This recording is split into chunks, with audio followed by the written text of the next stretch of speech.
Hello, everyone. Thank you so much for attending our chat today. My name is Annika, and I am a first week FTC and FRC alumni, and I want to welcome you all to our Chesapeake chat today.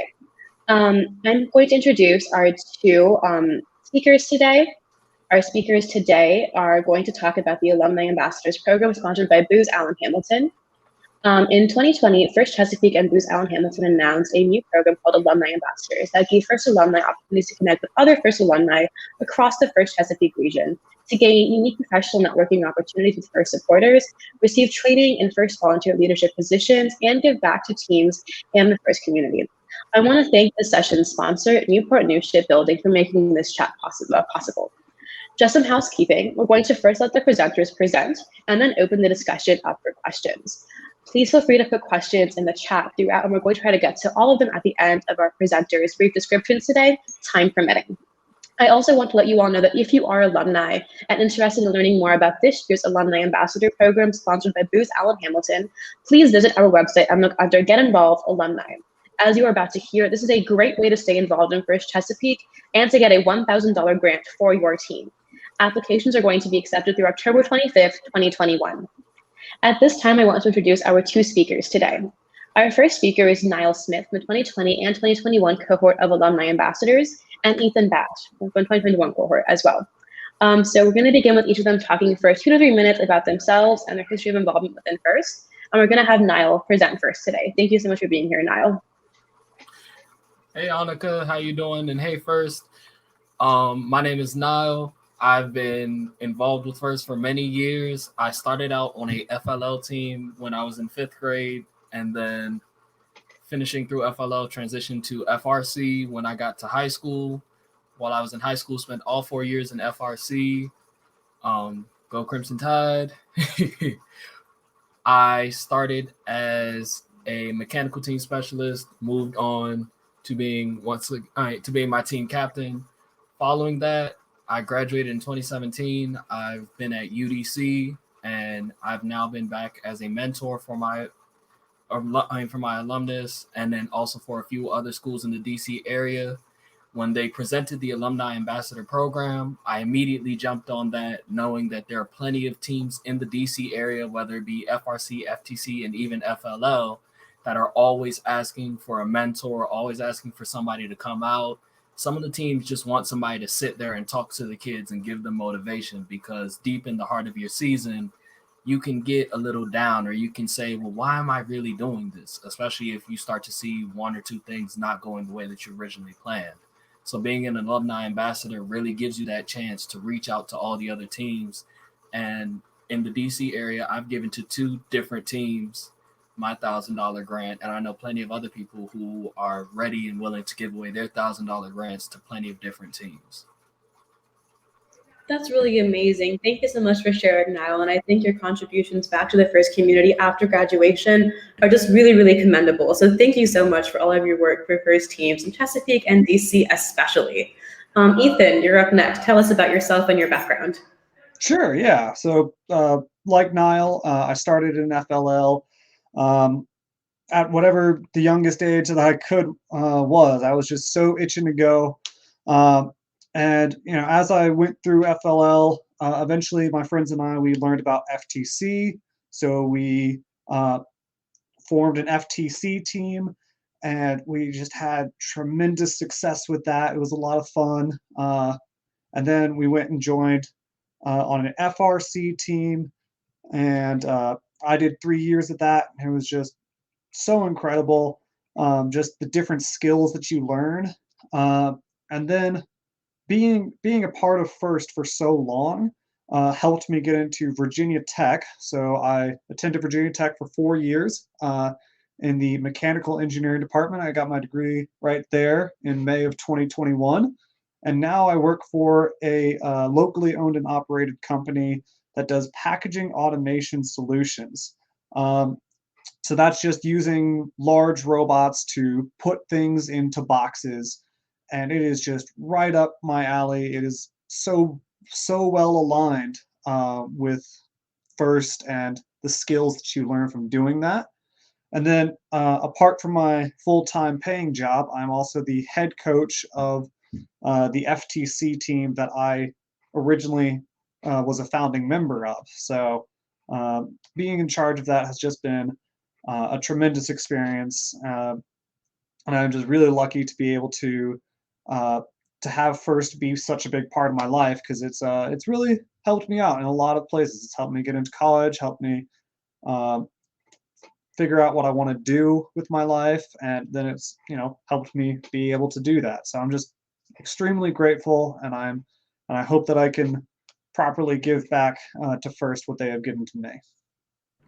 You know what? I fully echo all of your sentiments about just how helpful First has been to all of us as students. And I think anything we can do to give back to help other students like reap those same benefits is just incredible. And I think just so important to help people get that same skill set. So I fully agree with everything that you just said.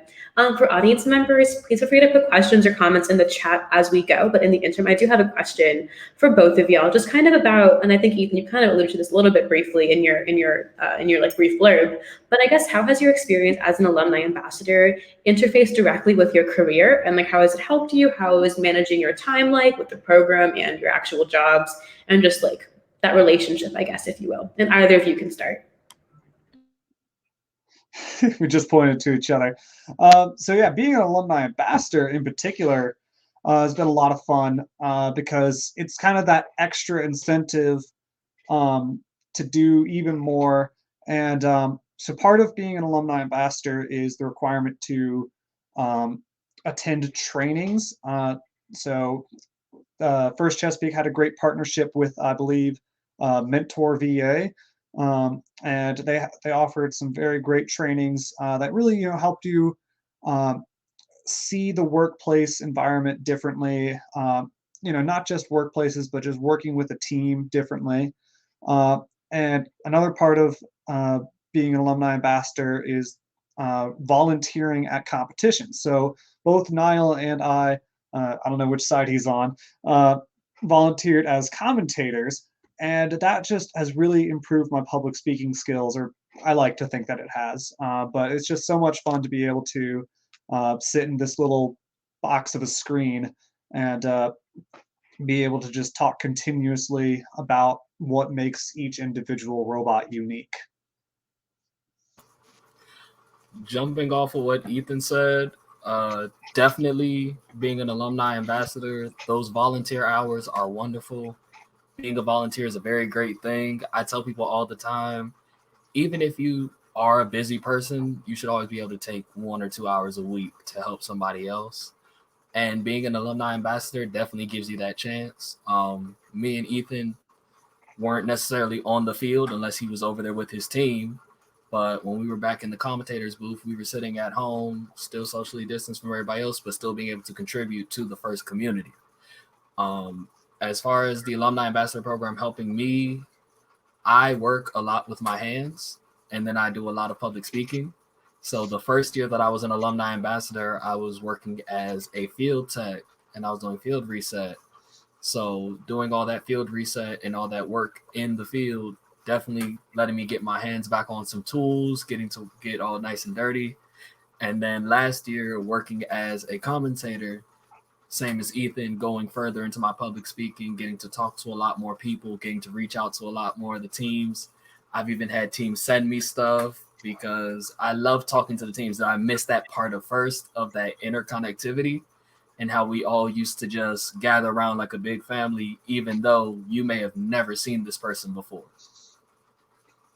Yeah, I think you brought up a really good point there, Nyle, about how volunteerism can also take place remotely on your own schedule. I think a lot of folks end up not volunteering because they feel like it's a big time commitment, commute-wise or logistically. But I think, you can mentor remotely, you can volunteer remotely. And I think that that's a really interesting way that the pandemic has almost changed how we approach volunteering in First by making it, I think, almost more accessible to people who are in different cities, states, regions that can come back and help Chesapeake, even if you are, like I'm in Connecticut right now, and I feel like being able to help even from Connecticut is really cool for me personally.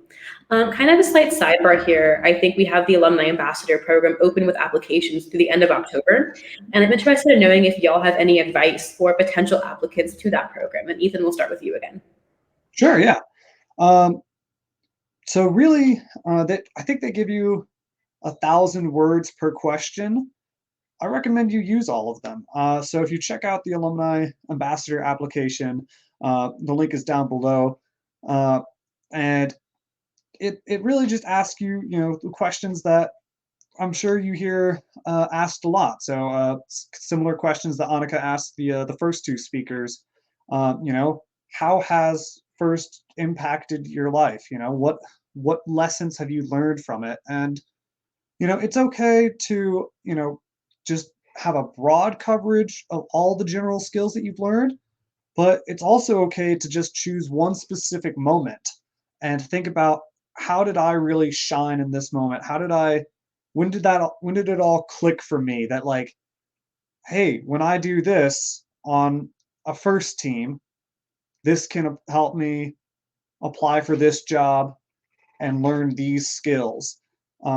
So just kind of take your pick, and don't be afraid to get all geeky with it, because you're among your kind, um, whenever you're filling out that application. Nyle, do you have anything to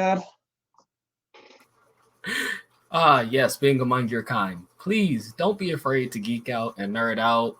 Please write whatever you want in that box. And probably the biggest thing that I can say is just be professional.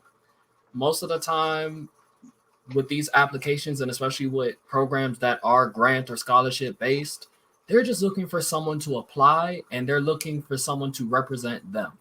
And so if you feel that what you do was representative of your team and representative of your community, then do it. Not everyone has to be captain of their team like me and Ethan. There are some people who said, "Oh, I was just one of the electrical members. I was just over here." That's still very valid, and that's still very good. There's plenty of people. I have a friend who worked on my design team. She had nothing to do with actually touching the robot, but she's now a wonderful graphic artist because of that. And so First has helped her in many ways doing stuff like that. That's a really, And so yeah, I think like first definitely emphasizes that it's not just the technical skills, there are also soft skills, fundraising, marketing, communications, and all these very integral things to an FTC or an FRC team that I think, every team could use help with all of those things, even if you are a non-technical individual. So I think that that's really, really solid advice. Kind of jumping off of that, you both are involved in technical spaces, of course, and I think you spoke a little bit briefly about how you felt the program kind of helped your public speaking skills, which I think is pretty clearly a non-technical skill. How do you see generally the relationship between these two skills, like tech and non-tech skills, manifesting in the workplace, and how has FIRST and the program more specifically helped you with that? Absolutely. So, and again, this was touched on by the two speakers before us. That time management skill, and being able to think, okay, this is my list of priorities for today. How am I going to tackle these um, here at my job? And how am I going to communicate this to either your bosses or the client?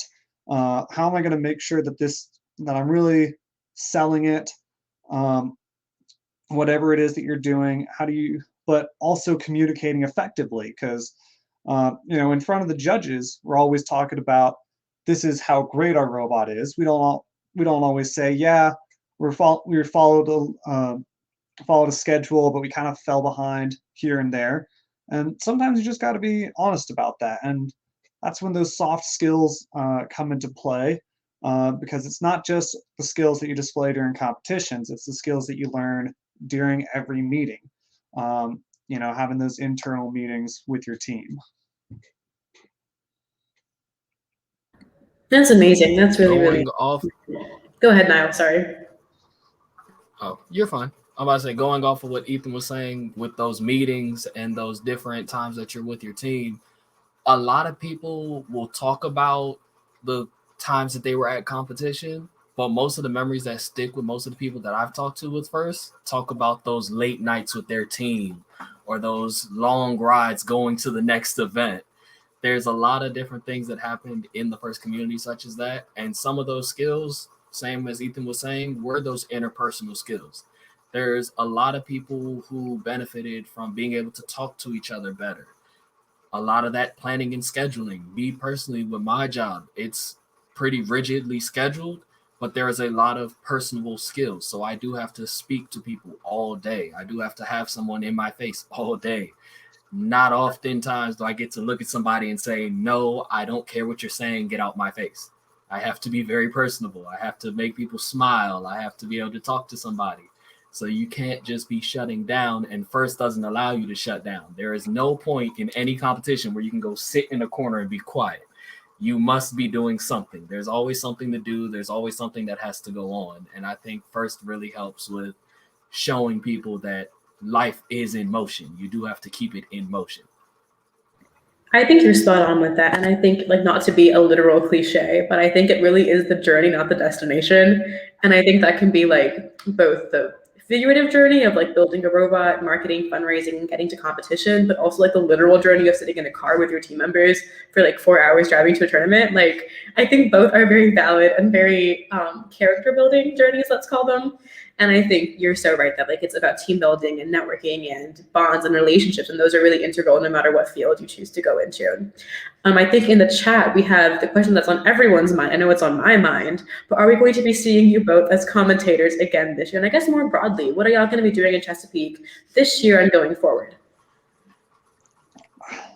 If the fans want us back, Nyle, I guess we got to go back. I mean, my booth is still ready. Anybody want to come add more to my booth? I heard we have ducks this year. Teams, when am I going to get a rubber duck? I want to see your guys' customized rubber ducks this year, so that way I can have them up in the booth.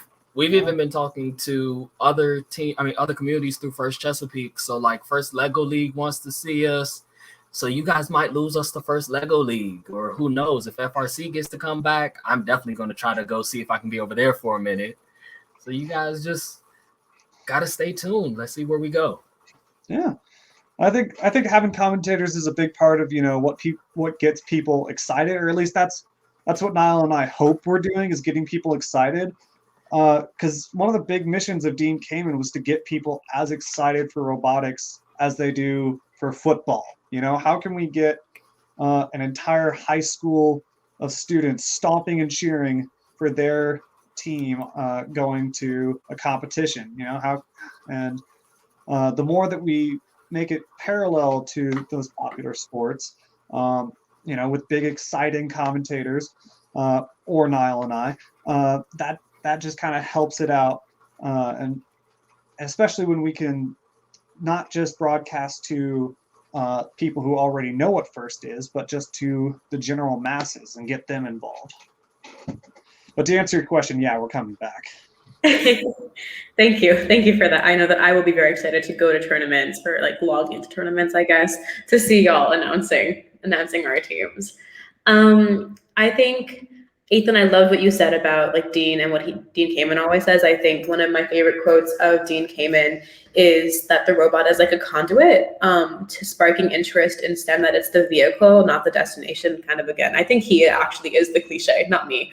But I think that's a really good message, that it's not just about what you build, it's about what you do while building it, the interest you spark in all kinds of STEM, not just engineering or mechanical stuff or software work. And I think, yeah, commentators are a huge part of doing all that. And also, I think, helping connect the audience to what's happening on the field and building more interest in younger students, especially to like, oh, I want to build that FTC robot one day. I want to build that like ball shooting mechanism in FRC one day. And inspiration like that is, I think, very, very largely fueled by our volunteer staff. So that's my little soapbox for the evening. I think going back to the Alumni Ambassador Program more broadly, can y'all both give us like a pretty brief pitch as to why you think students should apply, what age group should apply, and just, the impact that you think it will have on other people? Okay. Yeah. So why should you apply? Well, of course, there is a large incentive associated with it, to the tune of $1,000, thanks to our wonderful sponsors. And that can go to any team of your choice. So that kind of gets your attention right away. But the real reason is that, maybe you felt yourself kind of starting a new chapter in life. Maybe you're just out of high school and you're trying to focus on what college am I supposed to get into? What internships do I look for? and you're kind of focusing more and more on what's next. And the Alumni Ambassador Program, I think it's a way to help reflect on the great work that you've already done and keep you connected with First. Because sometimes people feel like as soon as you get the cap and gown, you're gone. But that doesn't have to be the case. You can still come back. You can still um, find ways to um, help out and to learn more, to better yourself. I totally want to agree with that, Ethan. Those $1,000 that you can send to any First robotics team, any First Lego team, any First Tech team is a wonderful incentive. Like I said, personally, I was on 2 separate teams, so I've sent money to both of my teams, and I'm always looking for other teams that I could send money to. But just in general, being a First alumni, there's so many different opportunities. Me and Ethan both chose to be commentators, but like we said, there were people who were referees, there are people who are judges. You can go do literally anything as an alumni ambassador, and it is that extension of First. I definitely recommend that any freshman, any college freshman, anybody who's, if you're like a high school senior but you've aged out of FTC and you can't find the FRC team, definitely sign up for it. It's plenty of fun. It's plenty of things to do. Same as Ethan said, it's a way to get back to your teams even once you've left. I know personally, I have a few members from FRC who I still talk to occasionally, but being able to say, oh, I'm still a mentor, oh, I'm an alumni ambassador, is one thing that they're not always able to say. Like they say, oh, yeah, I went back to school once or twice for homecoming, but I'm saying, oh, I've been back there once a month. You know, I have to go check in on my teams and say hi to everybody. I have to go see what's still going on. We have a note of appreciation from Team 4924 saying that they really appreciated their ambassador. So good for you, Ethan, and I'm really digging that pun. Thank you so much for that. Yeah. Nyle, I think you're so right about feeling like that connection back to your home and kind of having that long-term relationship. That's really, really wonderful. And I want to note that that $1,000 can go to really any team, not just in Chesapeake, which I think is really cool because I feel like if you have a team that you're personally from that has relative financial stability, but there's a friend's team that may be suffering the pandemic's effects and needs a little bit of like a financial boost, that money can also totally go to helping keep teams alive. And I think a lot of teams need that help right now, given how hard COVID has hit a lot of corporate sponsors, especially. So just like a brief note about that, I think is just worth noting. And I want to ask both you, Ethan and Nyle, how have you guys been able to connect with other alumni, both through this program and generally throughout First? How have you found your people in that way? Yeah, so I'll jump on that. So one fun alumni story is at my job, they said, hey, Ethan, do you know of anybody who can intern for us? Anybody who is good with CAD skills and good with robots? And I thought back to a good friend of mine that I had known when I was on FRC, and I knew that he was also going to Virginia Tech. So I called him up and said, hey, would you like to have this internship? I think they'd love to have you. And he got in. So we've been working together and it's been fantastic. But in regards to, meeting other alumni ambassadors that, or just other alumni that you didn't know, just by wearing First merch, just I've got the alumni ambassador hat. Yeah, you've got the wonderful polo. Nyle has his awesome Letterman jacket. So just by having that out there, wearing your team jersey, people recognize the logo, they recognize the number, and they can go up and say, "Hey, wasn't I on an alliance with you?" Or do you remember that one match where a robot flipped upside down? You can be like, "Oh yeah, of course." So, just repping First merch is a great way to connect with others. I can say personally, I do a lot of social media work. So I have been connected on LinkedIn with a bunch of different alumni members. I have a bunch of different other members on different social platforms, as well as being a engineering major. There were a few different people in my major who, like Ethan said, when you wear just that little First patch or that little random t-shirt that has a robot on it, people say, hey, wait, weren't you on this team? Or what was that number? I think I've seen that before. And it starts a whole conversation. I've been in a class that was about wiring and circuits, and we're over here talking about the mechanical systems for a robot in a 2015 competition when something malfunctioned on the field. Like, it was a whole nother conversation. No, it's so funny. I'm a freshman in college right now, and I was at like a club meeting last week for a non-STEM thing. It was like a writing thing here. And this guy goes, "Hey, were you at East Super Regionals in 2017?" And I was like, "Yeah." And he was like, "I was your alliance partner." And I was like, "Wait, were you on 207?" And it was really funny. I think you're so right. I think that the alumni network is super strong, and it's just really cool to be able to leverage that both for professional networking and just for like a personal story share every now and then. With all that said, I really just want to thank both Ethan and Nyle for being with us today. Thank you both so much for your contributions to FIRST during your time in the program as alumni ambassadors, as volunteers, and all that you keep doing for us in Chesapeake. We so appreciate your time and your contributions. And we also want to again thank our alumni ambassador sponsor, Booz Allen Hamilton, for launching this program with FIRST Chesapeake and for their continued support. I also want to acknowledge our FIRST Chesapeake chat sponsor, Newport News Shipbuilding, for the generous support of this program, as well as of our 2022 FIRST Chesapeake District Championship. So thank you all so much for your time, and we'll see you again next time. Bye.